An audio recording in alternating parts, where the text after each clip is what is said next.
अस्सलाम वालेकुम स्टूडेंट्स। कल हमने लास्ट क्लास में डेप्रिसिएशन से रिलेटेड पढ़ा था, accounting for non current assets. आज उसी टॉपिक को हम आगे फर्दर प्रोसीड करेंगे। ठीक है, कल हमने पढ़ा था कि नॉन करंट एसेट्स जो होते हैं उनकी डेप्रिसिएशन होती है। उसके लिए हमने एक स्ट्रेट लाइन मेथड पढ़ा था, दूसरे नंबर पर हमने रिड्यूसिंग बैलेंस मेथड पढ़ा था, और उन दोनों मेथड्स के मुताबिक हमने डेप्रिसिएशन स्केड्यूल बनाया था। और फिर मैंने आपको उसमें कैलकुलेशन सिखाई थी कि अगर आपको स्केड्यूल ना बनाना पड़े और एमसीक्यूज हों या आपको डायरेक्ट क्वेश्चन करना पड़े तो फिर आप कैसे कैलकुलेशंस करेंगे, डेप्रिसिएशन कैसे निकालेंगे, टोटल डेप्रिसिएशन कैसे निकालेंगे। ठीक है, इसी चीज़ को हम फर्दर आज लेके आगे चलते हैं। ये जो प्रैक्टिस आपके सामने आपको स्क्रीन पे शो हो रही है, इन्हीं क्वेश्चंस के थ्रू हम आगे चलते हैं। ठीक है, अब देखें जो पहला क्वेश्चन है हम इसको यहाँ से रीड करते हैं। यहाँ से देखेंगे वो पहला क्वेश्चन है, look at the question number 1। Question number 1 हमारे पास है, A Gill purchase a notebook PC.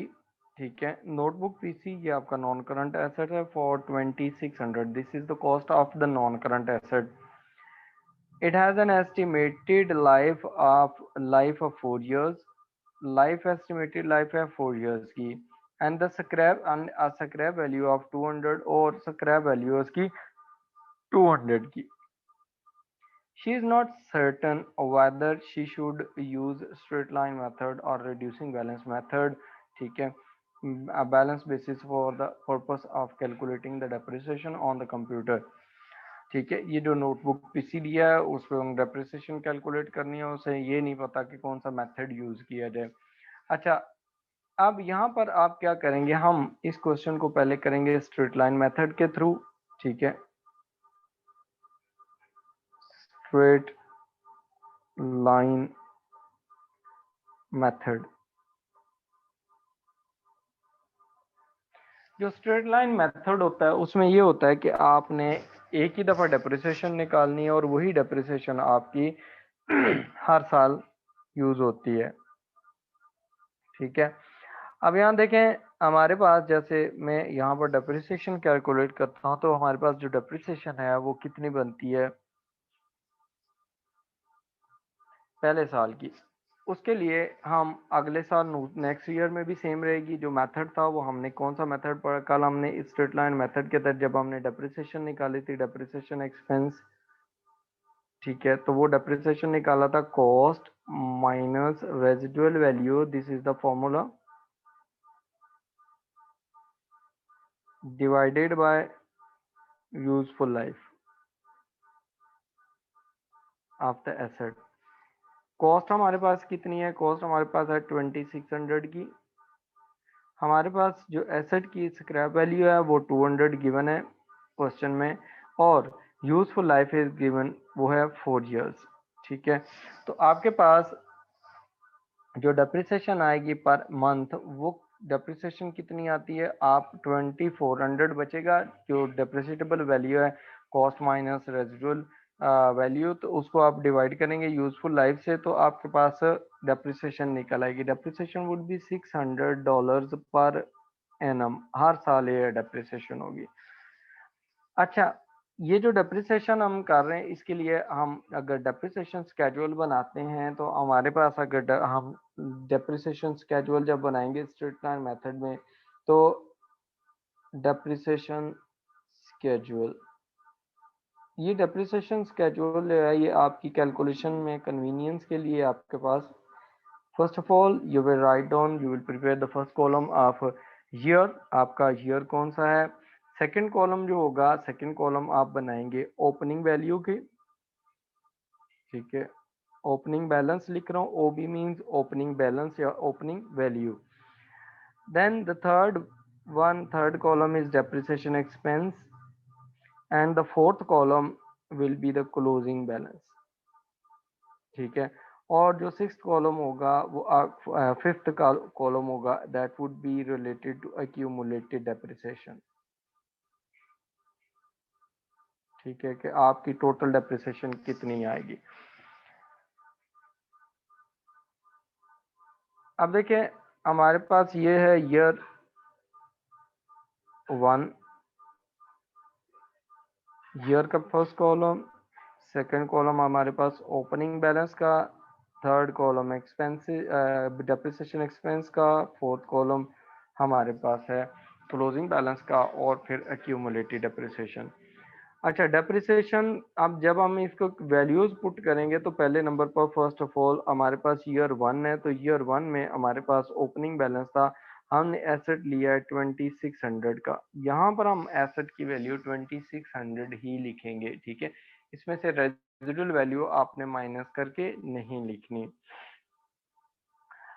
Depreciation expense हमने निकाली है, हर साल डेप्रिसिएशन आपके पास 600 होगी, तो ओपनिंग बैलेंस में से डेप्रिसिएशन एक्सपेंस माइनस कर देंगे तो क्लोजिंग वैल्यू निकल आएगी, दैट इज द 2000, ठीक है।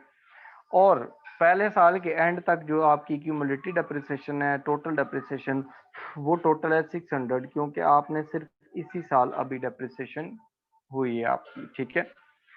सेकेंड ईयर में जब हम आएंगे तो हमारे पास जो क्लोजिंग वैल्यू होगी एक साल की, वो अगले साल की ओपनिंग वैल्यू, ओपनिंग बैलेंस आ जाएगा, दैट इज 2000। फिर हम इसमें से डेप्रिसिएशन एक्सपेंस निकालेंगे, वो है 600, 2000 माइनस 600 करेंगे तो हमारे पास जो वैल्यू आएगी वो आ जाएगी 1400 की, ठीक है। अब 1400 की जो वैल्यू है, अब हमारे पास यहाँ पर ये अक्यूमुलेटेड डेप्रिसिएशन में कितनी आ जाएगी, पहले साल की ये वाली डेप्रिसिएशन ऊपर वाली आपके पास 600 की है, और दूसरे साल की भी डेप्रिसिएशन 600 की है, टोटल डेप्रिसिएशन होगी 1200 की accumulated depreciation eight the end of second year. आपके 2 साल लाइफ हो जाने के बाद आपकी जो क्यूमुलेटेड डेप्रिसिएशन है वो कितनी है, वो आपके पास 1200 की हो गई, ठीक है। उसके बाद आप अगर थर्ड ईयर के हम डेटा बनाते हैं थर्ड ईयर के लिए, तो थर्ड ईयर में हम जाते हैं तो हमारे पास ओपनिंग बैलेंस जो हमारे पास क्लोजिंग बैलेंस ईयर 2 में है, that would be the opening balance in year 3, वो कितना है 1400। थर्ड ईयर में भी depreciation expense would remain constant, under straight line method आपका डेप्रिसिएशन जो होगी वो कांस्टेंट रहेगी, वो चेंज नहीं होगी। तो आप इसमें से माइनस कर लेंगे तो आपके पास नेक्स्ट ईयर में 800 की वैल्यू आ गई, क्लोजिंग वैल्यू, ठीक है। और टोटल डेप्रिसिएशन आपकी कितनी हो जाएगी, 2 साल की, 2 ईयर्स की थी 1200, प्लस इस साल की डेप्रिसिएशन हुई है 600, तो टोटल आपके पास क्यूमुलेटेड डेप्रिसिएशन हो जाएगी 1800 की, ठीक है। अच्छा, ये हमने under straight line method calculations की हैं। अभी देखें, अगर हम कहते हैं ना, आप यहाँ तक ये हमने स्केड्यूल बनाया, ठीक है। हमारे पास दूसरे जो मेथड है रिड्यूसिंग बैलेंस मेथड, उसमें भी स्केड्यूल सेम बनेगा, ठीक है।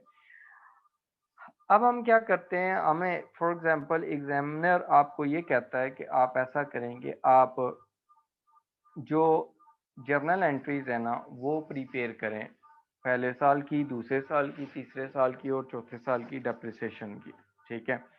तो आप अगर जर्नल एंट्रीज बनाते हैं, journal entries for first year, second year और third year,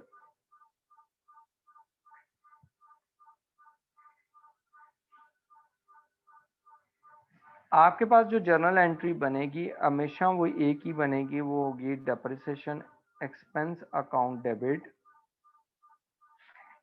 and provision for depreciation credit.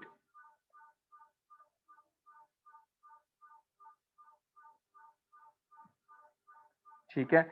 कुछ लोग जो प्रोविजन फॉर डेप्रिसिएशन की बजाय कुछ जगहों पर कुछ बुक्स में अगर आप देखेंगे तो आपको एक्यूमुलेटेड डेप्रिसिएशन का वर्ड भी मिलेगा, उसका एक ही मतलब होता है, एक ही ट्रीटमेंट है। ठीक है। अब देखें, पहले साल आपकी यही जर्नल एंट्री होगी कितनी अमाउंट के साथ, 600 के साथ, ये वाली पहली डेप्रिसिएशन एक्सपेंस अकाउंट डेबिट और 600 से provision for depreciation account credit. ठीक है। ईयर 1 में भी आपकी यही एंट्री होगी, ईयर 2 में भी आपकी यही एंट्री होगी। ठीक है। ईयर 2 में अगर आप देखते हैं तो ईयर 2 में आपके डेप्रिसिएशन जो एंट्री होगी वो क्या होगी, वो आपका आ जाएगा डेबिट, आपकी डेप्रिसिएशन एक्सपेंस आ जाएगा eight the end of the second year. ठीक है। ये अकाउंटिंग ईयर के एंड पे हो रही है। ठीक है। ये आपका ईयर 1 था, ये आपका ईयर 2 है। डेबिट आपकी हो गई डेप्रिसिएशन एक्सपेंस अकाउंट और क्रेडिट आपकी provision for depreciation, provision for depreciation, ये भी 600 से होगी। ठीक है। और थर्ड ईयर में भी आपकी जो डेप्रिसिएशन की एंट्री होगी it would remain the same, debit depreciation expense and credit provision for depreciation.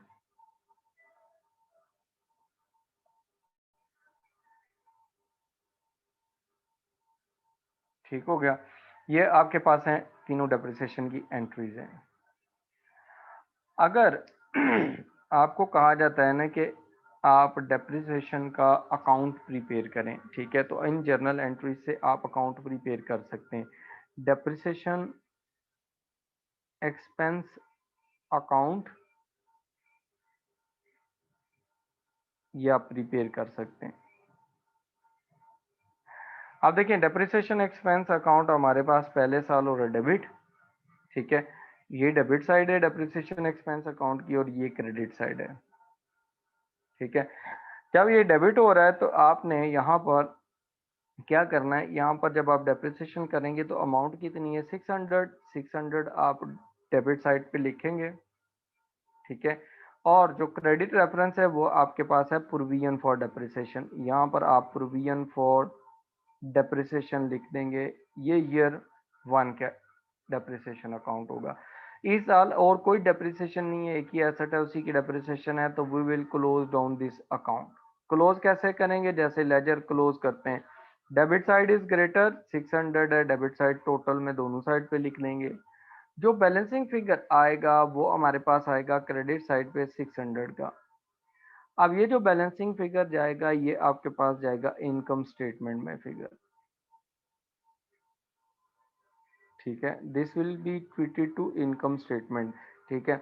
जो ईयर 1 होगा उसकी लास्ट डेट को डेप्रिसिएशन जो होगी वो ट्रांसफर हो जाएगी कहाँ पर, इनकम स्टेटमेंट में। ठीक है।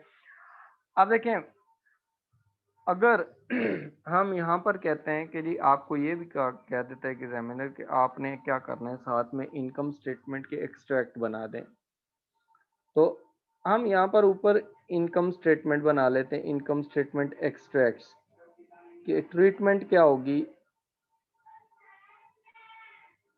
इनकम स्टेटमेंट में क्या ट्रीटमेंट होगी। ठीक है। डेप्रिसिएशन हमेशा क्या होगी, डेप्रिसिएशन हमेशा क्रेडिट होगी। एक मिनट।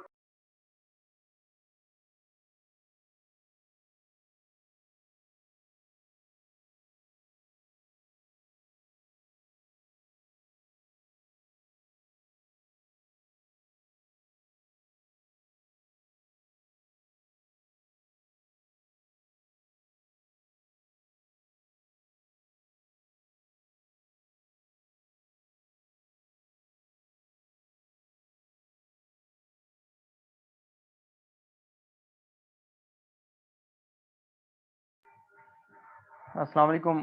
सॉरी, ज़रा शोर था यहाँ पर इसलिए मैंने वो बंद कर दी थी आवाज़। अच्छा अच्छा, देखिए इसमें हमारे पास ना जब हम इनकम स्टेटमेंट के एक्सट्रैक्ट्स बनाएंगे तो इनकम स्टेटमेंट के एक्सट्रैक्ट में सबसे पहले आप क्या करेंगे, आपका ईयर 1 है, ये इनकम स्टेटमेंट में जो हमारे पास ऑपरेटिंग एक्सपेंसेस होते हैं वहाँ जाकर आप लिखेंगे ऑपरेटिंग एक्सपेंसेस के पोर्शन में, ऑपरेटिंग एक्सपेंसेस जो होंगे उसके पोर्शन में आपके पास एक्सपेंसेस में आप लिखेंगे डेप्रिसिएशन एक्सपेंस।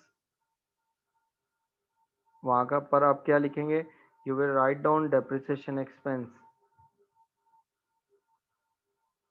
तो डेप्रिसिएशन एक्सपेंस में देखें हमारे पास ईयर 1 है, ईयर 2 है और ईयर 3 है। ठीक है, आपका डेप्रिसिएशन एक्सपेंस पहले साल का कितना ट्रांसफर हुआ 600 का, वो आप यहाँ पर लिख लेंगे। ठीक है, अब दूसरे साल जब आप डेप्रिसिएशन का अकाउंट, डेप्रिसिएशन एक्सपेंस अकाउंट बनाएंगे तो इसी को आप अगर इकट्ठा दिया हुआ है 2-3 साल का तो आप इकट्ठे ही बना सकते हैं, एक ही अकाउंट बना लें। ठीक है, बार बार अकाउंट ना बनाएं। अब दूसरे में देखें आपके डेप्रिसिएशन एक्सपेंस अकाउंट जब आप बना रहे हैं तो आप में यहाँ पर आप देखें कि डेप्रिसिएशन एक्सपेंस सेकेंड ईयर में अगेन डेबिट हो रहा है। कितनी अमाउंट से डेबिट हो रहा है, 600 से। यहाँ पर आप 600 डेबिट साइड पे लिख लेंगे। क्रेडिट रेफरेंस में आपके पास आ जाता है प्रोविजन फॉर डेप्रिसिएशन।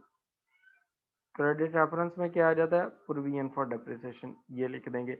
दूसरे साल कोई और डेप्रिसिएशन नहीं है, आप इसको क्लोज कर लें। जब आप इसे क्लोज करेंगे तो क्लोज लेजर कैसे होते हैं कि जो साइड बड़ी होती है उसका बैलेंस टोटल में लिख लेते हैं। ठीक है, और उसके बाद टोटल में बैलेंस लिखने के बाद आप क्या करते हैं, आपका जो बैलेंसिंग फिगर होता है उसको आप ट्रांसफर कर देते हैं। अब यहाँ पर ट्रांसफर होगा अगेन इनकम स्टेटमेंट में। 600 कहाँ ट्रांसफर हो जाएगा, इनकम स्टेटमेंट में।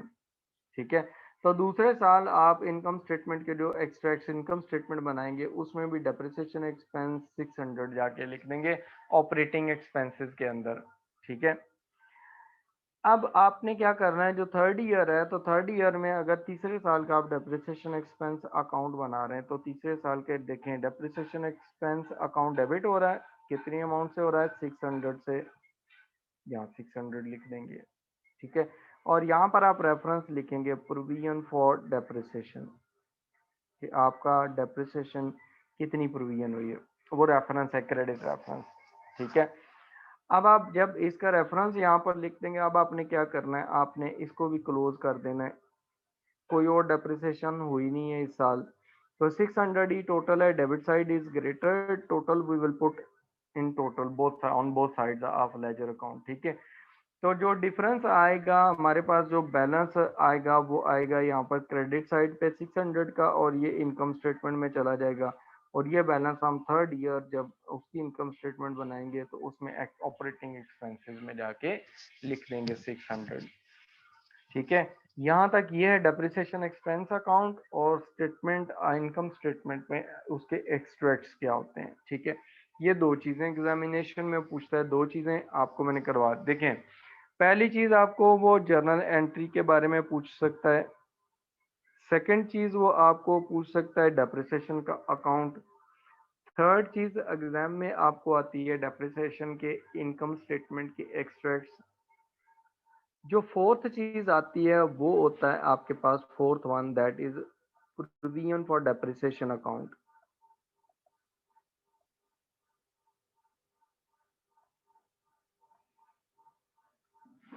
ठीक है, प्रोविजन फॉर डेप्रिसिएशन अकाउंट है, इसको भी आप लर्न कर लें यहाँ साथ ही, क्योंकि मैंने जर्नल एंट्रीज की हुई हैं, आपको इजीली समझ आ जाएगा। Debit, credit. ठीक है, अब देखें जर्नल एंट्रीज में अगर देखें तो हमारे पास फर्स्ट ईयर की जो जर्नल एंट्री हुई थी प्रोविजन फॉर डेप्रिसिएशन, इसके लिए आपने एक चीज याद रखनी है कि जो आप प्रोविजन फॉर डेप्रिसिएशन का अकाउंट बनाते हैं तो जब आप स्टार्ट करते हैं तो प्रोविजन का जो बैलेंस होता है, बैलेंस ब्रॉट डाउन, वो क्रेडिट होता है। आपने जब पहला साल है आपका तो पहले साल में आपकी उस एसेट से रिलेटेड पुरानी डेप्रिसिएशन नहीं होती। जैसे यहाँ पर लैपटॉप से नए लिए तो आपके पास इसका ओल्ड कोई था ही नहीं, ओल्ड कोई डेप्रिसिएशन नहीं है, प्रोविजन नहीं दी हुई, इसका मतलब है कि ये जीरो है। ठीक है, अब यहाँ से फिर जर्नल एंट्री स्टार्ट हो जाती है। जर्नल एंट्री में पहले साल की जर्नल एंट्री में प्रोविजन फॉर डेप्रिसिएशन हो रही है क्रेडिट। ठीक है, ये हम अकाउंट बना रहे हैं प्रोविजन फॉर डेप्रिसिएशन का। इसमें क्रेडिट साइड पे अमाउंट कितनी है, 600। ये 600 आप यहाँ पुट कर देंगे क्रेडिट साइड पे। डेबिट रेफरेंस इसमें क्या है, डेप्रिसिएशन एक्सपेंस, तो आप यहाँ पर डेप्रिसिएशन एक्सपेंस का रेफरेंस दे देंगे। अब कोई और डेप्रिसिएशन है ही नहीं, पहले साल और कोई डेप्रिसिएशन नहीं हुई, तो हम इस अकाउंट को कर देंगे क्लोज। ठीक है, अब ये जो अकाउंट क्लोज होगा इसमें देखें कि credit side is greater, 600 credit side पे आ रहा है, टोटल दोनों साइड पे हम लिख लेंगे। अब हमारे पास जो बैलेंसिंग फिगर आ रहा है ना, वो बैलेंसिंग फिगर कितना आ रहा है वो देखें कि 600 डेबिट साइड पे हमारे पास आ रहा है बैलेंसिंग फिगर। इसको हम कहते हैं this is our balance carried down, closing balance आ गया। डेप्रिसिएशन एक्सपेंस अकाउंट में कभी भी कोई क्लोजिंग बैलेंस नहीं आएगा, जो डिफरेंस आएगा वो इनकम स्टेटमेंट में चला जाएगा। ठीक है, जबकि जो प्रोविजन फॉर डेप्रिसिएशन है उसमें जो बैलेंस बच जाएगा, बैलेंस कैरिड डाउन, उसको हम नेक्स्ट ईयर दूसरे साल बैलेंस ब्रॉट डाउन कर देंगे। That would be our balance brought down balance, 600 हमारे पास यहाँ आ जाएगा। अब सेकेंड ईयर में हमने क्या किया, सेकेंड ईयर में देखें तो हमने जो जर्नल एंट्री की उसमें प्रोविजन फॉर डेप्रिसिएशन हो रही थी क्रेडिट। ठीक है, कितनी अमाउंट से क्रेडिट हो रही है, 600 से। ये हमने प्रोविजन फॉर डेप्रिसिएशन के अकाउंट में क्रेडिट साइड पे लिख ली 600। डेबिट रेफरेंस क्या हमने दिया है, वो रेफरेंस है हमारे पास डेप्रिसिएशन एक्सपेंस का, जर्नल एंट्री में डेबिट रेफरेंस ये है सेकेंड ईयर में। अब हम इस अकाउंट को फिर क्लोज कर देंगे, कोई और डेप्रिसिएशन नहीं है, प्रोविजन फॉर डेप्रिसिएशन का account will be close, this will account will be close. अब देखें क्रेडिट साइड पे जो बैलेंस आ रहा है वो आ रहा है 1200 का, यही 1200 हमारे पास डेबिट साइड में भी टोटल में आएगा, और जो हमारे पास बैलेंसिंग फिगर आएगा वो आएगा डेबिट साइड पे 1200, this will be balance brought down, this will sorry balance carry down. ठीक हो गया, दूसरे साल के एंड तक टोटल जो डेप्रिसिएशन हमारे पास हुई है वो 1200 हुई है। इसी तरह हम क्या करेंगे, जो बैलेंस हमारे पास कैरिड डाउन निकला है we will bring this balance down, तो ये हमारे पास 1200 आगे आ जाएगा क्रेडिट साइड पे। ठीक है, अब देखें हमने फिर तीसरे साल के जो प्रोविजन फॉर डेप्रिसिएशन के लिए हमने जो एंट्री की है डेप्रिसिएशन की, उसमें प्रोविजन फॉर डेप्रिसिएशन हो रहा है क्रेडिट। ठीक, कितनी अमाउंट से हो रहा है, 600 से। 600 को हम क्रेडिट साइड पे लिख देंगे प्रोविजन के अकाउंट में। डेबिट रेफरेंस क्या है, डेप्रिसिएशन एक्सपेंस। अब हम इस अकाउंट को फिर क्लोज कर देंगे तीसरे साल भी, ये क्लोज हो गया। अब देखें हमारे पास जो क्रेडिट साइड है उसका टोटल आ रहा है 1800 का, यही 1800 का टोटल आपके पास डेबिट साइड पे भी आ जाएगा, और जो डिफरेंस आएगा वो बैलेंसिंग फिगर है वो कितना है, 1800 का, this would be balance carry down, ये बैलेंस कैरी डाउन होगा। जो बैलेंस कैरी डाउन होता है उसको हम ब्रॉड डाउन करते हैं, तो हमारे पास फोर्थ ईयर के स्टार्ट में ये बैलेंस ब्रॉड डाउन हो जाएगा 1800 का। ये शो कर रहा है प्रोविजन फॉर डेप्रिसिएशन या एक्यूमुलेटेड डेप्रिसिएशन अकाउंट। ठीक है, अब एक्यूमुलेटेड डेप्रिसिएशन अकाउंट के अगर आप बैलेंस देखें ना, ये जो हमने स्केड्यूल बनाया तो उसमें पहला बैलेंस था हमारे पास 600 का, या आप देखें आपके पास बैलेंस कैरी डाउन जो आ रहा है यहाँ पर ये भी 600 का आ रहा है। फिर यहाँ पर दूसरे साल के एंड पे आपके पास बैलेंस आ रहा था क्यूमुलेटिव डेप्रिसिएशन का, वो था 1200। यहाँ पर भी आपके पास जो क्यूमुलेटिव डेप्रिसिएशन या प्रोविजन फॉर डेप्रिसिएशन अकाउंट है उसमें वो आ रहा है कितने का, 1200 का। सिमिलर है थर्ड ईयर में आपने जो क्यूमुलेटिव डेप्रिसिएशन की है, इसी तरह यहाँ पर भी जो प्रोविजन फॉर डेप्रिसिएशन है उसके अकाउंट में भी ये क्रेडिट साइड पे आ रही है। ठीक है, ये आपकी हो गई चार चीजें जो एग्जामिनर आपसे पूछ सकता है। पहली क्या चीज थी, जर्नल एंट्रीज। ठीक है, आपको मैंने जो डेप्रिसिएशन स्केड्यूल बनाया है वो आपकी हेल्प के लिए बनवाया है कि आपको इजीली अंडरस्टैंड हो जाए। दूसरे नंबर पर आपसे डेप्रिसिएशन एक्सपेंस अकाउंट एग्जामिनर मांग सकता है। थर्ड नंबर पे इनकम स्टेटमेंट की ट्रीटमेंट मांगेगा जिसे हम एक्सट्रैक्ट कहते हैं। फोर्थ पे प्रोविजन फॉर डेप्रिसिएशन का अकाउंट मांगेगा।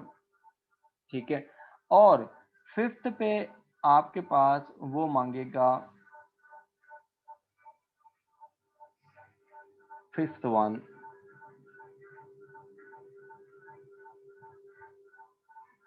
वो आपसे एग्जामिनर मांग सकता है कि आप ऐसा करें कि आप जो नॉन करंट एसेट का अकाउंट है वो बनाएं।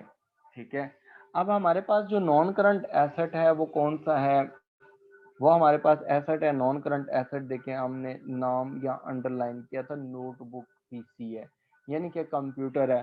तो आपके पास जो नॉन करंट एसेट है उसका अकाउंट जब आप बनाएंगे नोटबुक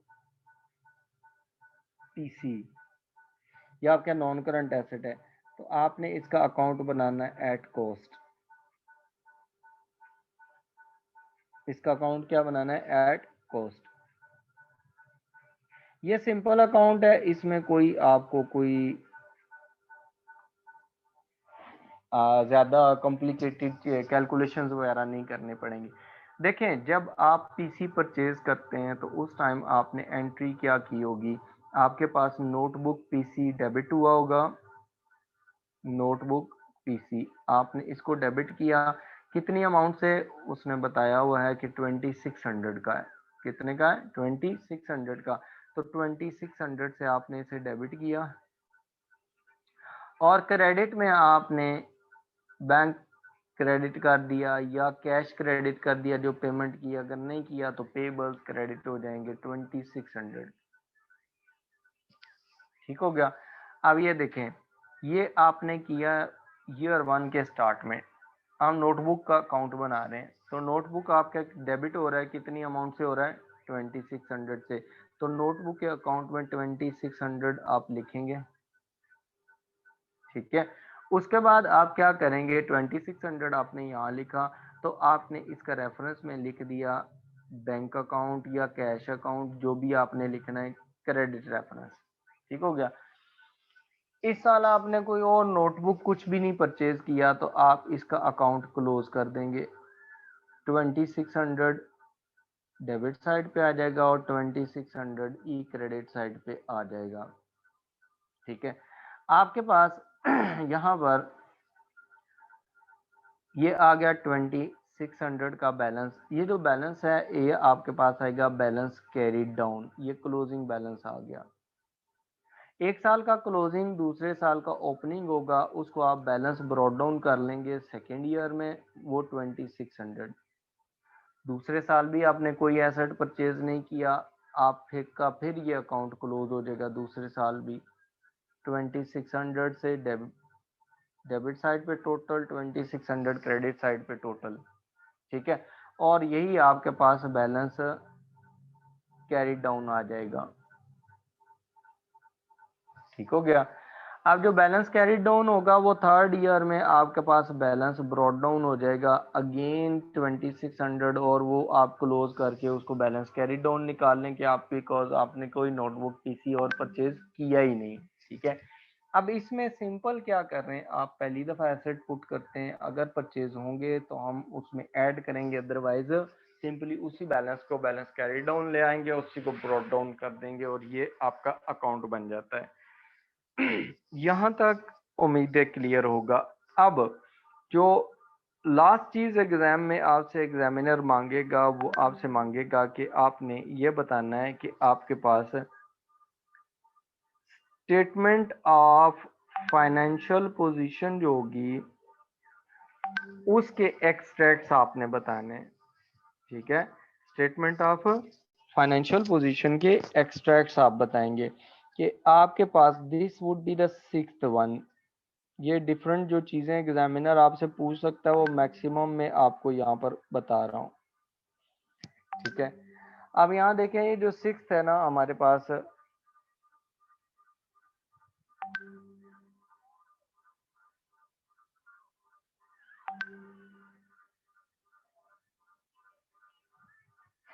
सिक्स वन जो हमारे पास आ रहा है वो हमारे पास आ रहा है यहाँ पर extracts of statement of financial position. ठीक है, बैलेंस शीट में आप उसे कैसे ट्रीट करेंगे।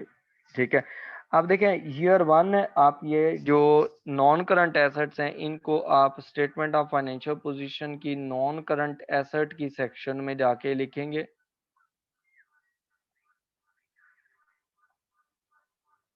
नॉन करंट एसेट्स जो हैं उसमें आप क्या करेंगे, आपने नोटबुक पीसी के नेम से आपने अपना एसेट बुक करना है, लिख लेना है आपने कि कौन सा एसेट है। अब उसमें देखें जो आपके पास ईयर 1 है, ईयर 2 है और ईयर 3 है, 3 साल है। तीनों साल के लिए आपने यहाँ पर डाटा पुट करना है। तो आप 3 साल कैसे पुट करेंगे, देखें आपका जो डेप्रिसिएशन स्केड्यूल ऊपर बना हुआ है ना, इसकी जो वैल्यूज क्लोजिंग बैलेंस वाली है ना, ये वाली, ये आपकी जाती है स्टेटमेंट ऑफ फाइनेंशियल पोजीशन में। ठीक है, पहले साल आपके डेप्रिसिएशन होने के बाद एसेट की नेट बुक वैल्यू थी, वो थी 2000। दूसरे साल थी 1400 और तीसरे साल थी वो आपके पास 800। ये आपके पास 3 साल की वैल्यू नोटबुक की आ गई। ठीक है, पहले साल के एंड पे आफ्टर डूइंग द डेप्रिसिएशन आपके पास एसेट की वैल्यू रह गई थी कितनी, 20,000, सॉरी 2000। उसके बाद दूसरे साल के एंड पे 1400 और तीसरे साल के एंड पे 800। ये आपकी ट्रीटमेंट थी स्टेटमेंट ऑफ फाइनेंशियल पोजीशन के एक्सट्रैक्ट से। ठीक है, यहाँ तक आप लोगों को कोई क्वेश्चन हो, पूछना हो इनमें, ये जो अकाउंट्स बने इनमें, आप मुझे मैसेज करें कि क्या आपने पूछना है इसमें। ठीक है, now you can ask. Mohammad Sadiq Hussain, वालेकुम अस्सलाम। अच्छा,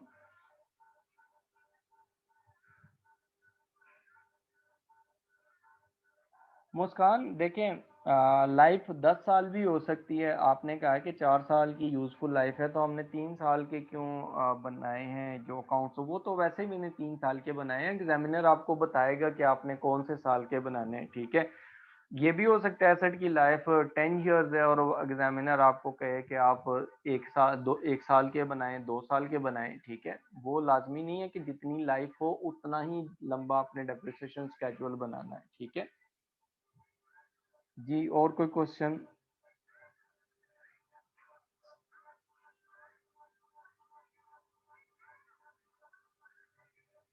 ओके, मुस्कान क्लियर हो गया। Okay, very good. Madiha, statement of financial position में ये फिगर्स नॉन करंट एसेट्स में ऐड होंगे। हाँ जी, नॉन करंट एसेट्स जो होंगे ना, उसमें आपने सिंपली ये फिगर पुट कर देना है। जो आपकी क्लोजिंग वैल्यू होगी वो आपने क्या कर देना है, स्टेटमेंट ऑफ फाइनेंशियल पोजीशन में ट्रांसफर कर देनी है। ठीक है, उसमें डिफरेंट एसेट्स होंगे, जैसे कंप्यूटर सिस्टम है, फिक्सचर्स एंड फिटिंग है, लैंड एंड बिल्डिंग है, वो सारे एसेट्स होंगे। आपने अलग अलग उनको मेंशन करना होता है। अब्बास रजा, तो जी डेप्रिसिएशन एक्सपेंस इनकम स्टेटमेंट में लेके जाएंगे तो उसकी एंट्री पास होगी। हाँ जी, वो जो एंट्री पास है ना, वो अलहदा एंट्री करने की बजाय ना हम ये कर लेते हैं अब्बास के, एक ट्रांसफ़र की एंट्री होती है। हम नॉर्मली ये करते हैं कि ट्रांसफ़र की एंट्री नहीं करते। ट्रांसफ़र की एंट्री करने के बजाय हम ये कर लेते हैं नॉर्मली कि डेप्रिसिएशन एक्सपेंस जहाँ हमने डेबिट किया हुआ है, इसमें हम इनकम स्टेटमेंट लिख लेते हैं साथ में कि हमारे पास ये डेप्रिसिएशन एक्सपेंस है। जर्नल एंट्रीज देखें जो फर्स्ट पार्ट है, उसमें हम यहाँ पर इनकम स्टेटमेंट लिख लेते हैं। तो वो डायरेक्टली हमारी एंट्री जो होती है ना, वो इनकम स्टेटमेंट अकाउंट डेबिट और provision for depreciation account credit, क्या हमने डायरेक्टली उसको इनकम स्टेटमेंट का पार्ट बना दिया, उधर ट्रांसफर हो गया। क्योंकि डेप्रिसिएशन एक्सपेंसेस जितने होते हैं एट द एंड उन्होंने कहाँ जाना होता है, आपकी इनकम स्टेटमेंट में जाना होता है। ठीक है, हाँ जी, और कोई क्वेश्चन? बाकी लोग सबको समझ आ गई?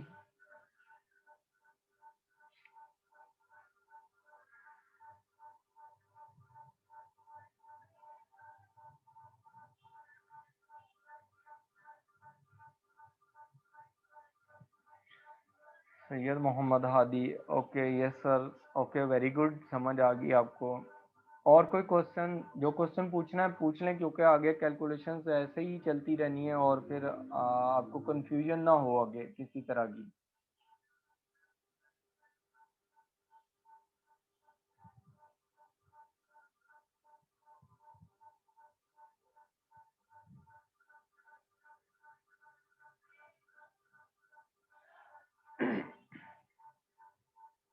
अच्छा देखें, यहाँ तक क्लियर है आप लोगों को? वेरी गुड, आप लोगों को माशाल्लाह ठीक है, समझ आ रही है, अच्छी बात है।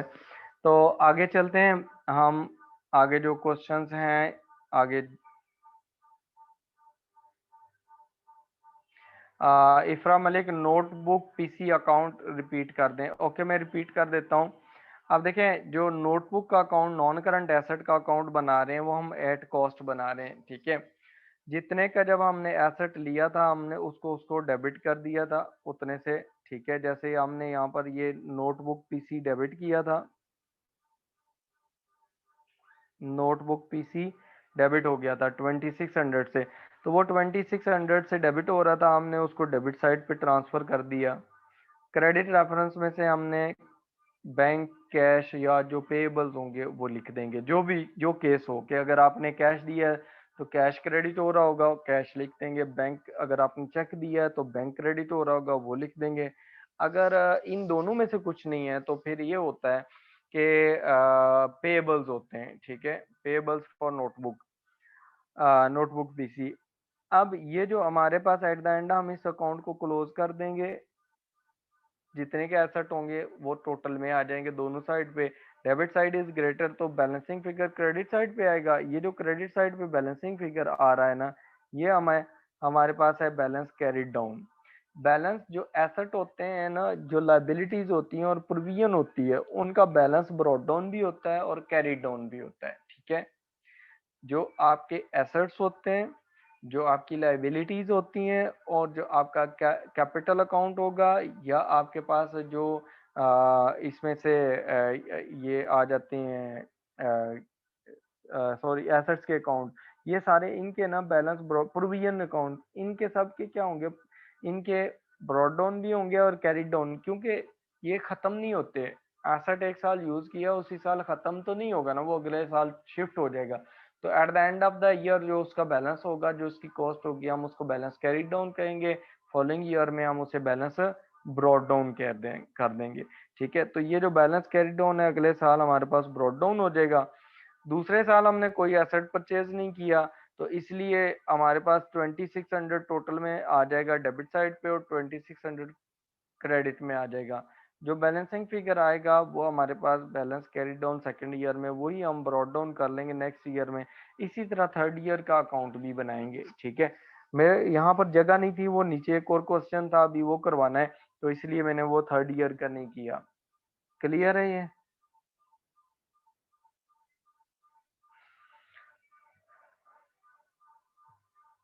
मुस्कान, जो स्टेटमेंट ऑफ फाइनेंशियल पोजीशन है उसमें आप कह रही हैं कि हम प्रोविजन फॉर डेप्रिसिएशन जो है उसको नहीं लिखेंगे। लिख रहे हैं, वो मैं आपको बताता हूँ हमने कैसे लिखी है, ठीक है। मैंने हम उसको डायरेक्टली यहाँ से वैल्यू उठा के लिख दिया। अब मैं आपको बताता हूँ कि ये प्रोविजन कहाँ पर जा रही है, ठीक है। अब देखें, यहाँ पर जो स्टेटमेंट ऑफ फाइनेंशियल पोजीशन के एक्सट्रैक्ट्स है ना, उनमें ज़रा उसमें आए तो ज़रा चेक करें कि हमारे पास पहले साल जो हमने एसेट लिया था उसकी कॉस्ट थी 2000 की, और 2600, सॉरी, कितनी थी, 2600। पहले साल के एंड पे देखें कि हमारे पास जो प्रोविजन फॉर डेप्रिसिएशन थी पहले साल, वो कितनी निकली थी डेप्रिसिएशन। डेप्रिसिएशन कितनी थी, वो थी हमारे पास 600।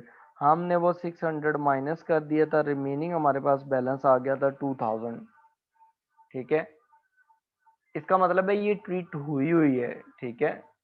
दूसरे साल हमने क्या किया, दूसरे साल देखें आपके एसेट की जो कॉस्ट है वो है 2600 की कॉस्ट थी, और दूसरे साल के एंड पे आपकी जो प्रोविजन फॉर डेप्रिसिएशन है वो कितनी है, टोटल जो क्यूमुलेटिव डेप्रिसिएशन है वो ऊपर देखें, ये जो डेप्रिसिएशन स्केड्यूल है उसमें दूसरे साल। तो दूसरे साल की आपकी जो प्रोविजन फॉर डेप्रिसिएशन है या क्यूमुलेटिव डेप्रिसिएशन थी वो 1200 थी, वो हमने टोटल यहाँ से माइनस कर दी। तो हमारे पास बैलेंस आ गया था 1400 का। तीसरे साल हमने क्या किया था, हमारे एसेट की कॉस्ट थी 2600 कॉस्ट, वो ओरिजिनली लिख रहे हैं जो हमारी कॉस्ट होती है, ठीक है।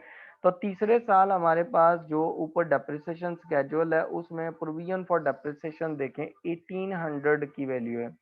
वो जो 1800 की है वैल्यू है वो आप उसमें से माइनस करके आपने जो वैल्यू निकाली थी वो 800 इस तरह निकली थी। इसको कहते हैं, हमारे पास ये जो वैल्यूज गिवन है, ये जो हमने वैल्यूज लिखी हैं, ये हमारे पास सारी वैल्यूज जो हैं ये नेट बुक वैल्यूज हैं। ये कौन सी हैं? नेट बुक वैल्यूज, जो कल भी मैंने आपको पढ़ाई थी कि नेट बुक वैल्यू का मतलब है बुक्स में कितनी वैल्यू है। नेट बुक वैल्यू का मतलब है कि आपके एसेट के कॉस्ट में से जितनी प्रोविजन फॉर डेप्रिसिएशन है या टोटल डेप्रिसिएशन है वो माइनस करने के बाद आपके एसेट की नेट वैल्यू कितनी बच जाती है, that is called net book value. ठीक है, इज दैट क्लियर?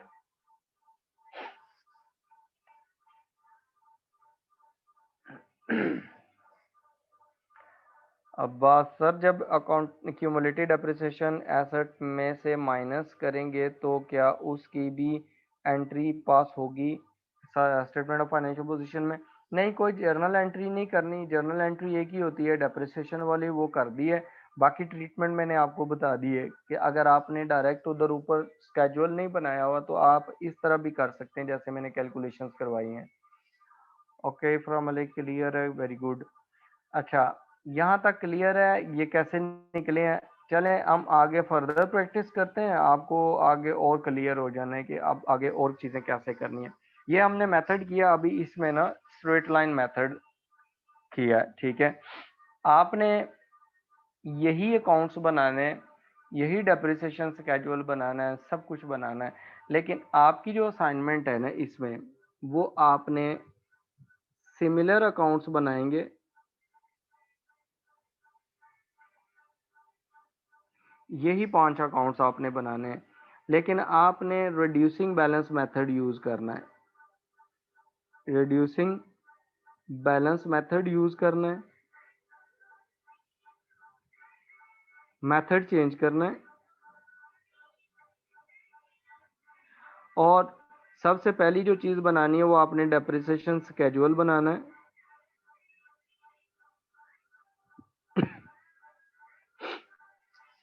ठीक है, दूसरे नंबर पर आपने डेप्रिसिएशन स्केड्यूल बनाने के बाद आपने क्या करना है, डेप्रिसिएशन के जर्नल एंट्रीज करनी है।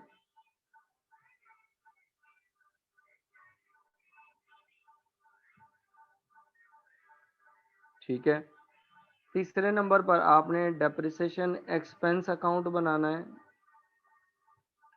चौथे नंबर पर आपने प्रोविजन फॉर डेप्रिसिएशन अकाउंट बनाना है।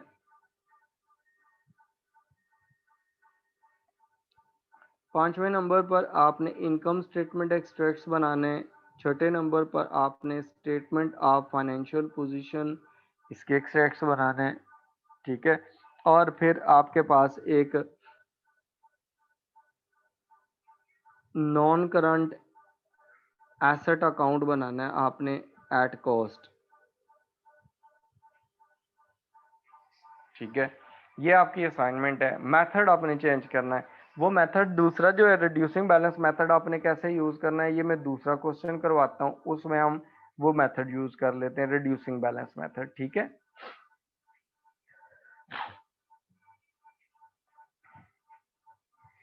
अब देखें जो सेकंड क्वेश्चन है उसने कहा है कि अ मशीन कॉस्ट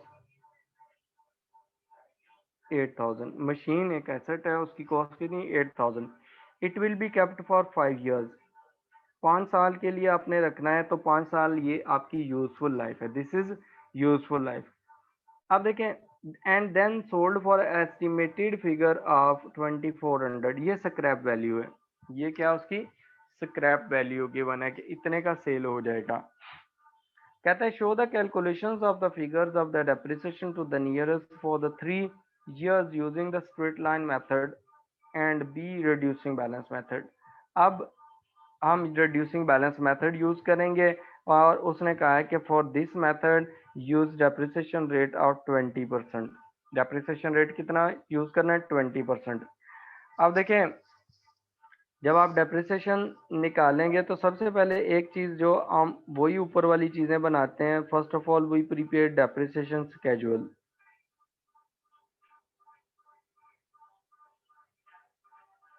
ठीक है, डेप्रिसिएशन स्केड्यूल में ईयर आ जाएगा, ओपनिंग बैलेंस आ जाएगा,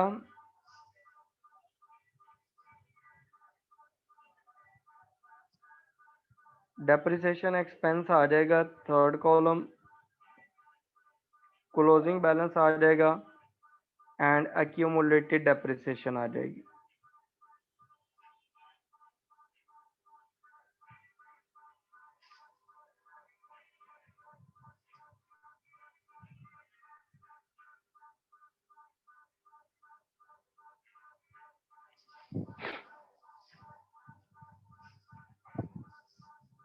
जो हमारे पास यहाँ पर डेप्रिसिएशन एक्सपेंस निकालने का तरीका है ना रिड्यूसिंग बैलेंस मेथड में, वो क्या होता है कि आपके पास जो कॉस्ट होती है माइनस एक्यूमुलेटेड डेप्रिसिएशन, वो उसमें से माइनस कर देते हैं। जब आप डेप्रिसिएशन कैलकुलेट करते हैं तो उससे पहले जितनी भी डेप्रिसिएशन हुई होती है वो सारी आप उसमें से माइनस कर लेते हैं और रिमेनिंग को मल्टीप्लाई कर देते हैं डेप्रिसिएशन रेट से। ठीक है, अब इसमें देखें जो हमारे पास क्वेश्चन है, इसमें कॉस्ट ऑफ द मशीन है 8000 की। ठीक हो गया, एक्यूमुलेटेड डेप्रिसिएशन पहले साल, ये आपकी ईयर 1 है। पहले साल एक्यूमुलेटेड डेप्रिसिएशन है ही कोई नहीं, उससे पहले वो डेप्रिशिएट ही नहीं हुआ, एसेट जीरो। मल्टीप्लाई आप करेंगे डेप्रिसिएशन रेट से। Depreciation rate is given at the and 20%। ठीक है, अब 20% जब आप इसके निकालेंगे तो ये आपकी डेप्रिसिएशन बनेगी $1600, ये आपकी डेप्रिसिएशन है। ठीक है, अब डेप्रिसिएशन जो हम ऊपर पुट करते हैं, जो हम स्केड्यूल बना ईयर 1, ओपनिंग बैलेंस एसेट की है 8000। अच्छा, इसमें ये जो रेजिडुअल वैल्यू होती है ना, residual value in this method is ignored.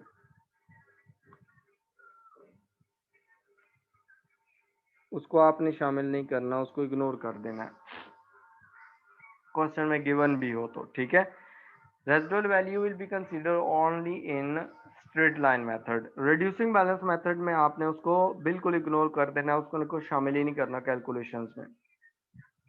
अच्छा, फर्स्ट ईयर की डेप्रिसिएशन हमारे पास आ गई 1600। जब हम इसकी वैल्यू माइनस करेंगे, 8000 माइनस हम 1600 करते हैं तो कितनी वैल्यू आती है, 8000 माइनस 1600 इज इक्वल टू 6400। ठीक है, आपके पास एसेट की पहले साल के एंड पे जो वैल्यू नेट बुक वैल्यू बचेगी वो आ जाएगी 6400। पहले साल के एंड पे आपके पास जो डेप्रिसिएशन एक्यूमुलेटेड बनती है वो बनती है आपकी 1600 की। ठीक है, दूसरे साल में आप क्या करेंगे, जो आपके पास जो क्लोजिंग बैलेंस है उसको एज एन ओपनिंग बैलेंस ले जाएंगे अगले साल 6400। अब दूसरे साल जब आपने ये डेप्रिसिएशन रेट 20% लगाना है ना, तो ये जो 20% होगा ये ओपनिंग वैल्यू का आपने लगाना है। ये किसका लगाना है, ओपनिंग वैल्यू का। ये 20% इसका होगा हमेशा। ये आपका रिड्यूसिंग बैलेंस मेथड में ये आपने करना है। अब इसमें देखें 6400 जो आपका आ रहा है उसको आप क्या करेंगे, उसको आपने 6400 मल्टीप्लाई बाय 20%, तो 20% ये लेंगे तो ये 1280 आ जाएगी सेकेंड ईयर की डेप्रिसिएशन। ठीक है, सेकेंड ईयर की डेप्रिसिएशन कितनी आ गई, 1280। 6400 का आपने ये कंसीडर किया। अच्छा, अब जो 1280 है इसको आप माइनस कर देंगे, 6400 की ओपनिंग वैल्यू है, इस साल की ओपनिंग वैल्यू, उसमें से आप 1200 माइनस कर दें तो आपके एसेट की वैल्यू बच जाएगी 5120। ठीक हो गया। और आपकी क्यूमुलेटिव डेप्रिसिएशन कितनी हो जाएगी, 1600 प्लस 1280, तो ये आपके आ जाएगी 2880 की टोटल डेप्रिसिएशन। पहली साल की आपकी डेप्रिसिएशन 1600 पहले साल के एंड तक, ठीक है। और दूसरे साल की जो डेप्रिसिएशन है वो आपकी आ गई है 1280, वो उसमें ऐड अप हो जाएगी। ठीक हो गया। फिर आप आते हैं थर्ड ईयर में, तो थर्ड ईयर में आपके पास ये जो वैल्यू है इसी को आप ट्रांसफर करेंगे नीचे 5120, तो उसका 5120 का आप 20% कंसीडर करेंगे तो आपकी डेप्रिसिएशन आ जाएगी 1024। ये देखें, रिड्यूसिंग बैलेंस मेथड में डेप्रिसिएशन हर साल रिड्यूस हो रही है, ठीक है।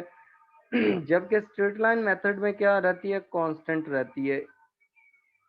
आपके पास डेप्रिसिएशन आ गई 4096 की, sorry net book value eight the end of the year, ठीक है। और आपकी क्यूमुलेटिव डेप्रिसिएशन जो हो जाती है वो कितनी आ गई, वो आपके पास 2880 2 साल की थी पहले, प्लस इस साल की डेप्रिसिएशन आपके पास कितनी आई है वो उसमें आप ऐड अप कर देंगे। इस साल की डेप्रिसिएशन आ रही है 1024, ठीक है, वो उसमें आप ऐड अप कर देंगे तो आपकी डेप्रिसिएशन बन जाएगी टोटल 3904, ठीक है।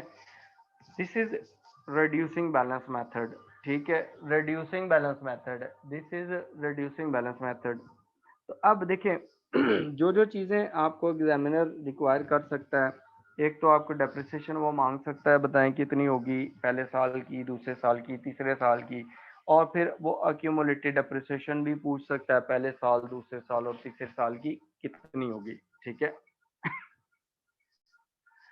अच्छा, अब हम क्या करते हैं, इसके बाद हम इसकी करते हैं जर्नल एंट्रीज कर लेते हैं, ठीक है। जर्नल एंट्रीज जब हम करते हैं, पहले यहाँ पर जर्नल एंट्रीज, जर्नल एंट्री एक ही होगी हर दफा आपकी, ठीक है। आपका डेबिट हो जाएगा डेप्रिसिएशन एक्सपेंस अकाउंट और क्रेडिट हो जाएगी आपकी प्रोविजन फॉर डेप्रिसिएशन अकाउंट। पहले साल की डेप्रिसिएशन कितनी है 1600 की, वो आपने यहाँ लिख ली 1600, ये आपके ईयर 1 आ गया। ईयर 2 में आपकी डेप्रिसिएशन जर्नल एंट्री डेबिट आपका डेप्रिसिएशन एक्सपेंस और क्रेडिट आपकी प्रोविजन फॉर डेप्रिसिएशन।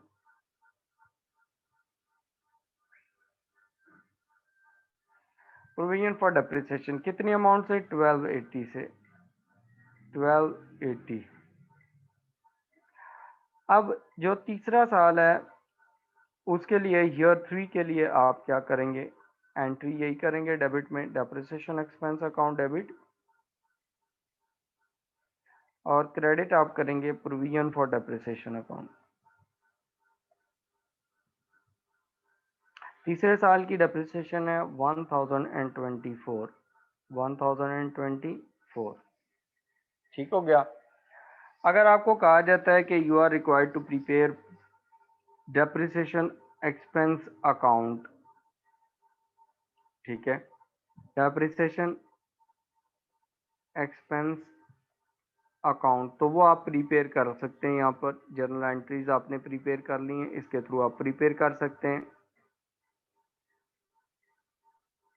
उसमें देखें, हमारे पास डेप्रिसिएशन एक्सपेंस पहले साल डेबिट हो रहा है 1600 से, हम इसको डेबिट कर देंगे। क्रेडिट रेफरेंस क्या है, प्रोविजन फॉर डेप्रिसिएशन, इसको क्लोज कर दें पहले साल। और कोई डेप्रिसिएशन है ही तो नहीं, 1600 टोटल साइड में आ जाएगा डेबिट साइड पे, 1600 क्रेडिट साइड पे। जो बैलेंसिंग फिगर आएगा that will be treated to income statement, वो कहाँ चला जाएगा आपका इनकम स्टेटमेंट में at the end of the first year. ठीक है, फिर आप क्या करेंगे, सेकेंड ईयर की कैलकुलेशंस करेंगे। तो सेकेंड ईयर की सॉरी जर्नल एंट्रीज हमने पहले की हुई हैं। हमारे पास डेबिट हो रही है डेप्रिसिएशन एक्सपेंस अकाउंट, कितनी अमाउंट से, 1280 से, वो हम उसको डेबिट कर देंगे। क्रेडिट में हम क्या करेंगे, यहाँ पर प्रोविजन फॉर डेप्रिसिएशन, उसको हम क्रेडिट कर देंगे, क्रेडिट रेफरेंस शो करेंगे सॉरी। और फिर हम इस अकाउंट को कर देंगे क्लोज, 1280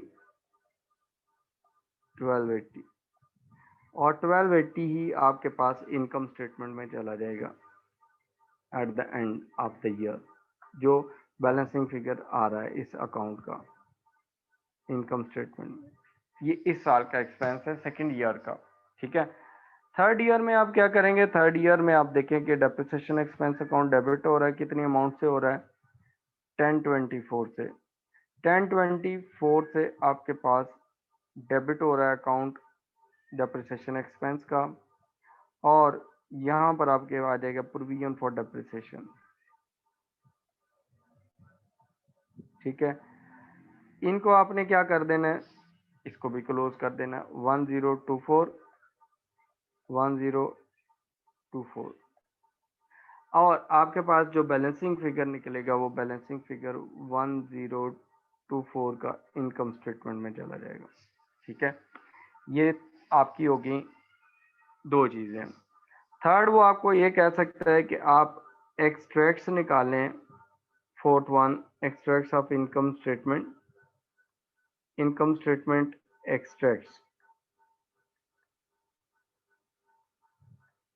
तो जो हमारे पास ये जो डेप्रिसिएशन एक्सपेंस वाला फिगर्स होते हैं ये सारे इनकम स्टेटमेंट में चले जाते हैं।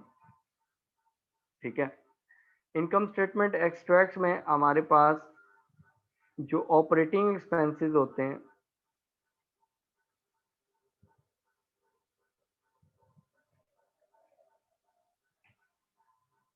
उसमें हमारे पास डेप्रिसिएशन एक्सपेंस आ जाएगा, डेप्रिसिएशन एक्सपेंस। ठीक है, अब ये डेप्रिसिएशन एक्सपेंस है ईयर 1, 2, 3, इन तीनों का अलग अलग हर साल आप चार्ज करेंगे। ईयर 1 में आपने क्या करना है, ईयर 1 में आपने चार्ज करना है पहले साल का, ईयर 2 में सेकेंड ईयर का चार्ज करेंगे। ठीक है, डेप्रिसिएशन एक्सपेंस पहले साल का एक्सपेंस कितना है, 1600, वो पहले साल की इनकम स्टेटमेंट में आ जाएगा। दूसरे साल का डेप्रिसिएशन एक्सपेंस 1280 है, सेकेंड ईयर में आ जाएगा। थर्ड ईयर का आपका एक्सपेंस 1024 है। ठीक है, 1024, तो वो आपके पास डेप्रिसिएशन एक्सपेंस थर्ड ईयर का आ जाएगा। ठीक हो गया, आपके पास ना ये तीन चीजें हैं आपके पास डेप्रिसिएशन की जो आपके पास इनकम स्टेटमेंट में जाएंगी, एक्सट्रैक्ट्स। ठीक हो गया, अब यहाँ देखें उसके बाद आपसे वो पूछ सकता है कि आप बताएं कि ये बताएं कि हमारे पास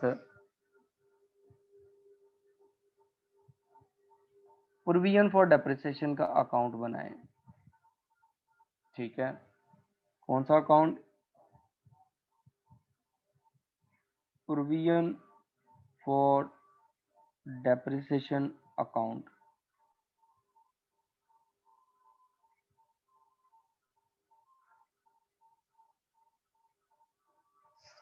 प्रोविजन फॉर डेप्रिसिएशन अकाउंट जब आप बनाएंगे तो उस टाइम आपने क्या करना है, आपका इसमें भी एक डेबिट साइड होगी, लेजर अकाउंट में एक क्रेडिट होगी। ठीक हो गया, अब आप अगर ये अकाउंट जब आप बनाते हैं तो आप देखें हमारे पास जो हमने जर्नल एंट्रीज की हुई हैं वो क्या क्या हैं, उनके थ्रू हम चलते हैं। हमारे पास जर्नल एंट्री पहले साल की थी, उसमें प्रोविजन फॉर डेप्रिसिएशन क्रेडिट हो रही थी, कितनी अमाउंट से, 1600 से। ये हमारे पास प्रोविजन फॉर डेप्रिसिएशन का अकाउंट है 1600 से।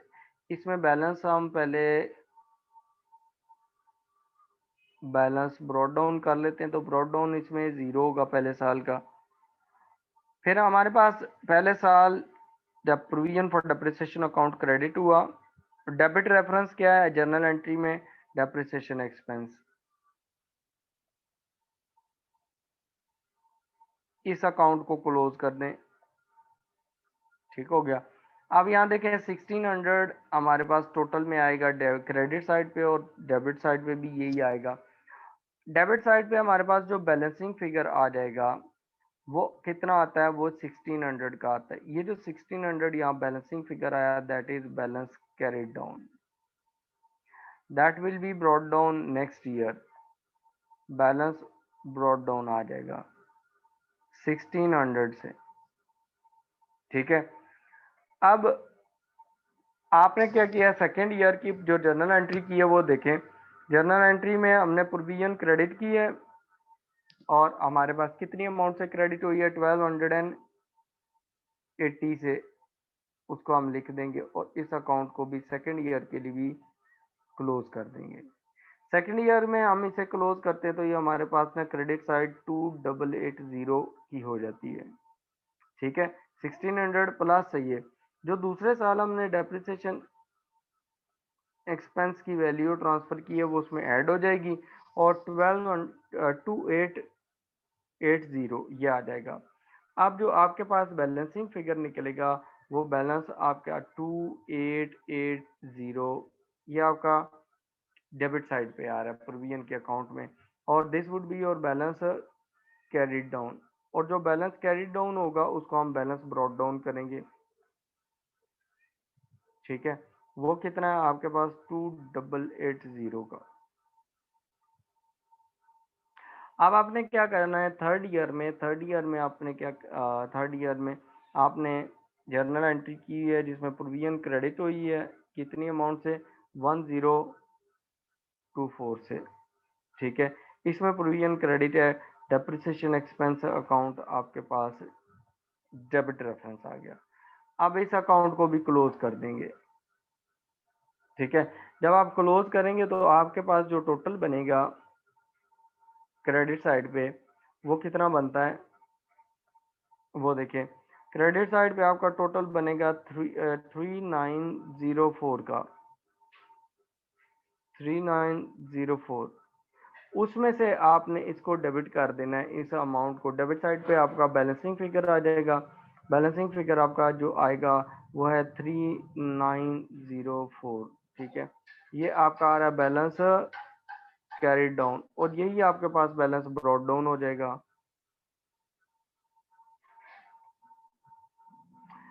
3904। ठीक हो गया, ये आपका प्रोविजन का अकाउंट हो गया। प्रोविजन के अकाउंट के बाद आपसे एग्जामिनर ये भी मांग सकता है कि आप यहाँ से कैलकुलेशंस करें। कैलकुलेशन करने के बाद कौन सी आप से कैलकुलेशन मांग सकता है, स्टेटमेंट ऑफ फाइनेंशियल पोजीशन के एक्सट्रैक्ट्स मांग सकता है। Statement of financial position extracts, statement of financial position extract year 1 2 3।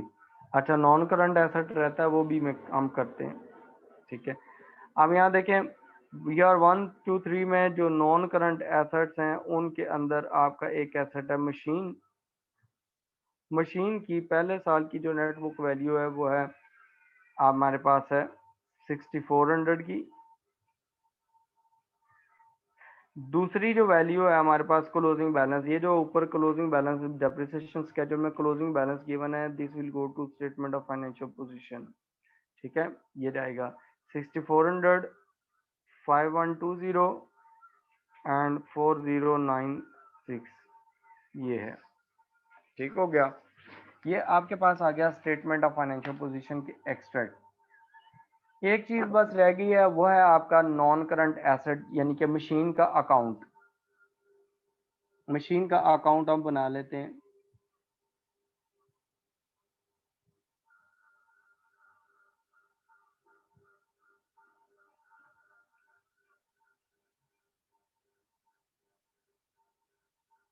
Machine account at cost. ठीक है, मशीन एट कॉस्ट अकाउंट, यानी कि आपने उसको कॉस्ट पे रिकॉर्ड करना है। ठीक हो गया।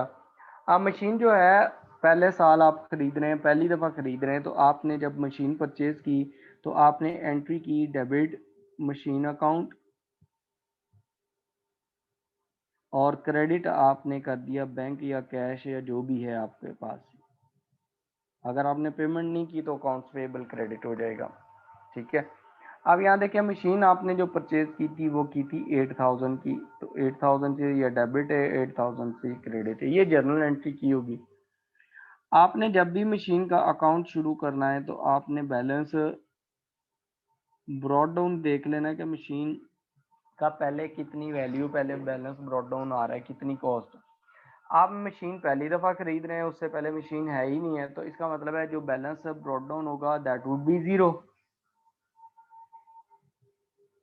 ठीक है, और फिर आपने मशीन अकाउंट डेबिट की, कितनी अमाउंट से डेबिट हो रही है, 8000 से, और क्रेडिट रेफरेंस आपका बैंक या कैश है। जो भी एग्जाम में गिवन होगा आपने वो ट्रीट करना, वो चीज़ क्रेडिट करनी है। ठीक है, अब हम इस मशीन के अकाउंट को पहले साल क्लोज करेंगे। 8000 दोनों साइड पे आ जाएगा और 8000 क्रेडिट साइड पे आ जाएगा।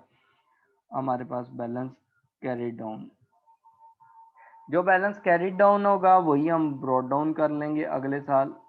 सेकेंड ईयर के स्टार्ट में बैलेंस ब्रॉड डाउन जो होगा वो हमारे पास कितना है, 8000। ठीक है, अब उसके बाद आपने क्या करना है, दूसरे साल आपने कोई एसेट परचेज नहीं किया जो इसमें ऐड होगा, तो आप इस अकाउंट को भी क्लोज कर दें। आपने इस अकाउंट को क्लोज करना है तो ये 8000 डेबिट साइड पे आएगा, 8000 ही क्रेडिट साइड पे आएगा, और 8000 ही आपके पास बैलेंस कैरी डाउन में आ जाएगा। जो बैलेंस कैरी डाउन होगा उसको हम अगले साल बैलेंस ब्रॉड डाउन कर लेंगे।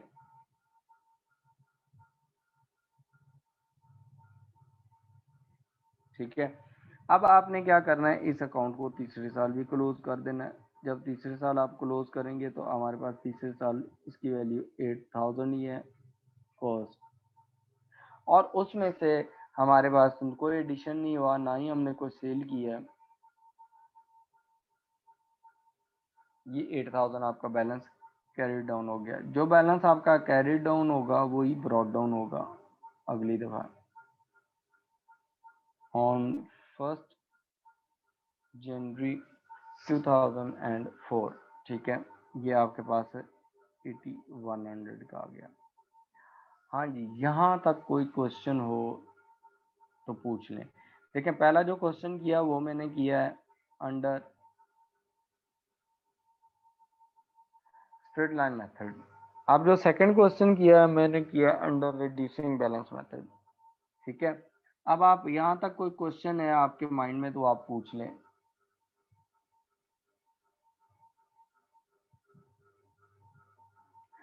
अब्बास रजा, हाँ जी, जो एक्सपेंसेस होते हैं उनके अकाउंट क्लोज हो जाते हैं। ठीक है, जो एक्सपेंसेस होते हैं उनके अकाउंट क्लोज हो जाते हैं, इनकम के अकाउंट भी क्लोज हो जाते हैं, एसेट के बैलेंस कैरी डाउन निकलते हैं और ब्रॉड डाउन भी होते हैं। इसी तरह आपके पास जो लाइबिलिटीज होती हैं, प्रोविजंस होती हैं, उनके अकाउंट बनते हैं जो फॉलोइंग ईयर में ट्रांसफर होते हैं। ठीक है, एक्सपेंसेस का बैलेंस कैरी डाउन तब होगा जब वो पेएबल होंगे एंड पे, जो हमने अक्रूवल्स एंड प्री पेमेंट्स में पढ़ा था। ठीक है, और जो इनकम है वो भी अगर अक्रूवल्स और प्री पेमेंट में फॉल कर रही है तो फिर उनका अकाउंट भी balance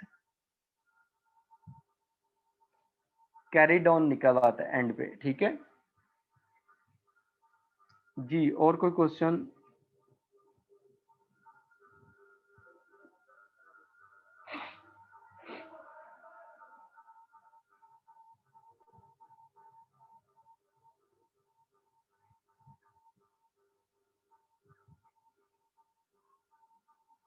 okay, general machine at cost account financial statement में कहाँ रिकॉर्ड करेंगे? फाइनेंशियल स्टेटमेंट में जो कॉस्ट आप रिकॉर्ड कर रही होती है ना, वो ये देखें जनरल, जो हमने अभी स्टेटमेंट ऑफ फाइनेंशियल पोजीशन के एक्सट्रैक्ट किए हैं ना, इसके अंदर होता है। वो इस तरह हो रहा होता है कि आपने नॉन करंट एसेट जो होता है ना, ये 6th वन देखें जो स्टेटमेंट ऑफ फाइनेंशियल पोजीशन के एक्सट्रैक्ट्स हैं, ये होता है इसलिए इस तरह है कि हमारे पास जो कॉस्ट होती है एसेट की, उसमें से हम एक्यूमुलेटेड डेप्रिसिएशन माइनस कर लेते हैं। तो ये जो नॉन करंट एसेट की जो कॉस्ट हो रही होती है वो यहाँ शो हो रही होती है, ठीक है, कि कॉस्ट की वैल्यू आ जाती है, उसमें से एक्यूमुलेटेड डेप्रिसिएशन निकाल लेते हैं। अगर आप इसको गौर से देखें तो मैं आपको एक और चीज़ बताता हूँ जो आपका यहाँ और कॉन्सेप्ट क्लियर हो जाएगा। आप देखें आपकी एसेट जो है उसका एंड पे ना क्लोजिंग बैलेंस कितना है, जो स्टेटमेंट ऑफ ये जो मशीन है उसका बैलेंस कैरी डाउन है आपके पास ये 8000, यही है। आप इसके अपोजिट देखते हैं कि आपके जो प्रोविजन फॉर डेप्रिसिएशन है उसका क्लोजिंग बैलेंस पहले साल के एंड पे कितना है, वो ऊपर देखें, ये आपका ये 1600 है और ये 8000 है। आप पहले साल के जो एसेट होता है उसके जो क्लोजिंग बैलेंस होता है उसमें से प्रोविजन का जो क्लोजिंग बैलेंस होता है वो माइनस कर देते हैं, तो जो रिमेनिंग फिगर आता है वो आपके पास यहाँ पर नेट बुक वैल्यू में आ रहा होता है। तो ये जो कॉस्ट होती है ये स्टेटमेंट ऑफ फाइनेंशियल पोजीशन में ऑटोमेटिकली ट्रीट हो रही होती है, ठीक है, कॉस्ट माइनस एक्यूमुलेटेड डेप्रिसिएशन। दूसरे साल का भी ऐसा करेंगे, थर्ड ईयर का भी ऐसा करेंगे। जी और कोई क्वेश्चन?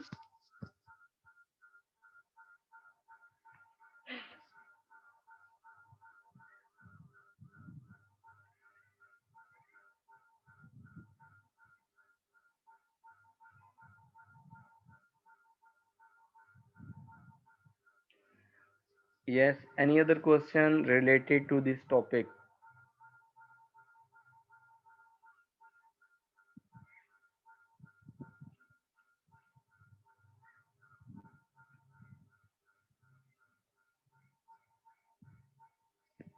सैयद मोहम्मद हादी क्लियर है sir, okay very good.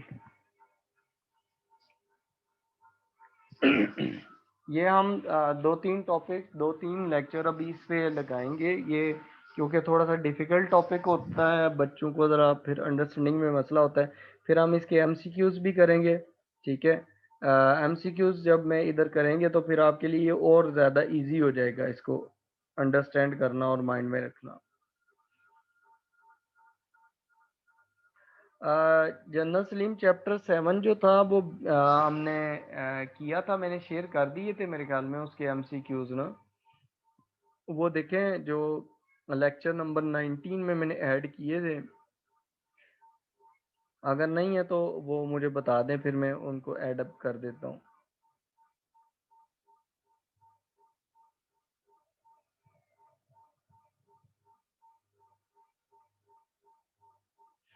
Madiha, आपका क्वेश्चन है कि अगर हम एक साल, हम मशीन जो है वो एक साल में परचेज करते हैं, एक ही दफ़ा परचेज करते हैं, तो 3 साल की एंट्री क्यों है?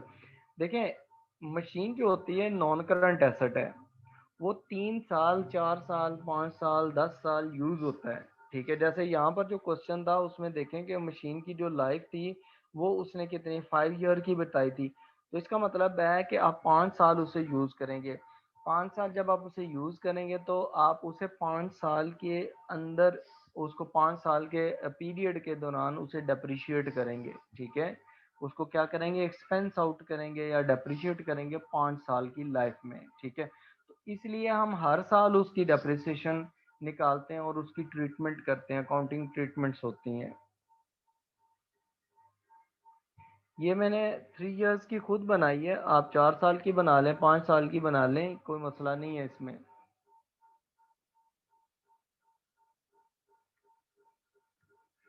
जी और कोई question?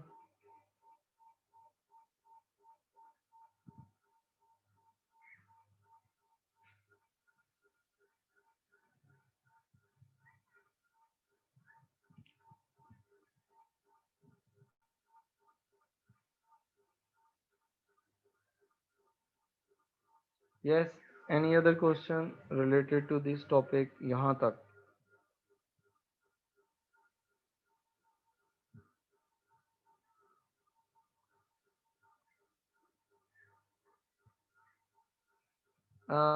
General Salim MCQs number 18 to 23 के आंसर शेयर कर दें। ये मैंने सारे ही शेयर कर दिए थे, आप ज़रा चेक करें, वो मैंने उसमें ऐड कर दिए हैं बाद में, कल मैंने ऐड किए थे, कल किसी स्टूडेंट ने मुझे कहा था तो मैंने ऐड कर दिए। आप उसमें चेक करें, ये उसमें ऐड है, ठीक है। अगर नहीं ऐड तो फिर मुझे बता दे, मैं आपको कर देता हूँ उसमें। जो गूगल क्लासरूम है उसमें मैंने ऐड किए हुए हैं।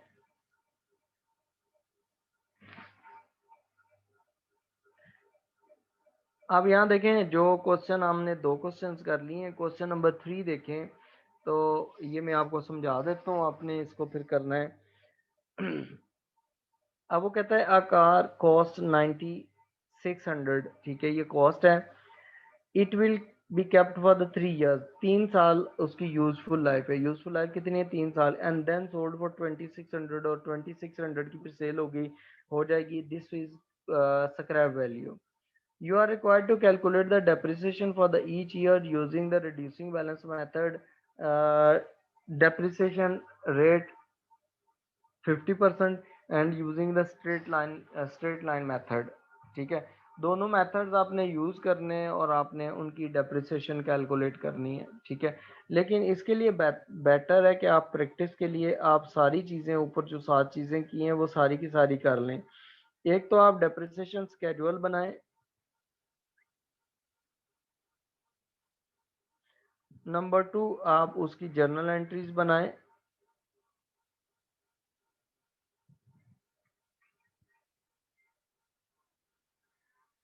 ठीक है, और नंबर 3, आप उसमें डेप्रिसिएशन एक्सपेंस अकाउंट बनाएं। Number 4, provision for depreciation account बनाएं।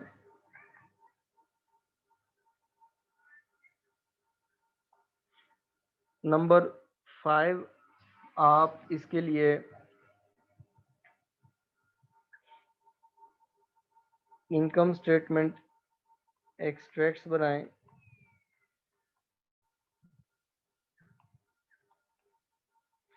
Number 6, statement of financial position extracts बनाएं।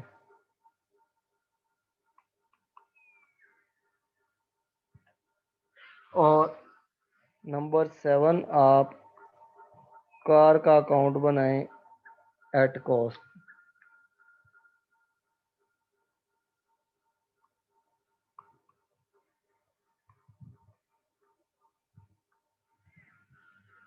ठीक है, उसके बाद नेक्स्ट क्वेश्चन देखें। उसमें वो कहता है फोटो कॉपियर कॉस्ट $23,000। ठीक है, फोटो कॉपियर मशीन जो होती है उसकी कॉस्ट है, उसने कहा $23,000 है। कहता है it will be kept for the 4 years, 4 साल आपकी उसकी लाइफ है, useful life. And then traded in for 4,000। ठीक है, और फिर उसकी जो स्क्रैप वैल्यू होगी वो होगी 4,000। कहता है show the calculations of figure for the depreciation for each of using the straight line method and reducing balance method at the rate of 35%। ठीक है, इसमें भी आपने क्या करना है, जो ऊपर जो आपके पास जो गिवन है ना, सारे 7 चीजें, वो अबव रिक्वायरमेंट्स वही पूरी आपने करनी है। इसमें भी do as directed for question number 3। ठीक हो गया। उसके बाद नेक्स्ट देखें, क्वेश्चन जो है क्वेश्चन नंबर 5 है। क्वेश्चन नंबर 5 में वो कहता है a printer cost 800, it will be kept over the 5 years, 5 years उसकी लाइफ है। And then scrapped. ठीक है, और फिर आप उसे क्या कर देंगे? स्क्रैप कर देंगे, मतलब वो उसकी कोई वैल्यू नहीं मिलेगी जब आप उसे सेल करेंगे। ठीक है, खत्म कर देना आपने उसे ना, डिस्पोज ऑफ वो कर देना है, स्क्रैप कर देना है। जैसे वो एट द एंड ना किसी काम का नहीं है। अब इसमें भी आपने क्या करना है, दोनों मेथड्स आपने यूज करने हैं। तो आपने यहाँ पर भी वही ऊपर वाले हैं, do as directed for question number 3। ठीक है, और 6th वन देखते हैं ये क्या है। हाँ, कहता है अब बस बॉट फॉर 56,000, बस परचेज किया या उसके यूजफुल लाइफ जो है वो 4 years है। And then sold back to the supplier for 18,000, और फिर आपने 18,000 को उसको सेल कर देनी है। This is residual value. ठीक है, इसको ये रेजिडुअल वैल्यू या स्क्रैप वैल्यू है। अब इसमें भी आपने क्या करना है, do as directed for question number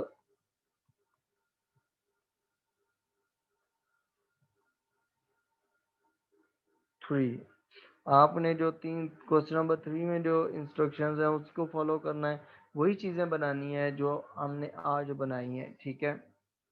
तो फिर इंशाल्लाह जो नेक्स्ट वीक क्लासेस होंगी ना उसमें हम क्या करेंगे, हम इससे आगे फर्दर प्रोसीड करेंगे कि डेप्रिसिएशन, हमने अभी डेप्रिसिएशन निकालना सीख ली है। फिर हम नेक्स्ट पीरियड में जो नेक्स्ट क्लासेस होंगी उसमें पहले दिन तो हम ये सीखेंगे कि अगर during the year asset purchase कर लिया है, अभी हमने पढ़ा है सारा के एसेट जो है साल के स्टार्ट में परचेज हो रहा है, ठीक है। तो जरूरी नहीं होता कि आप सारे एसेट साल के स्टार्ट में परचेज करें।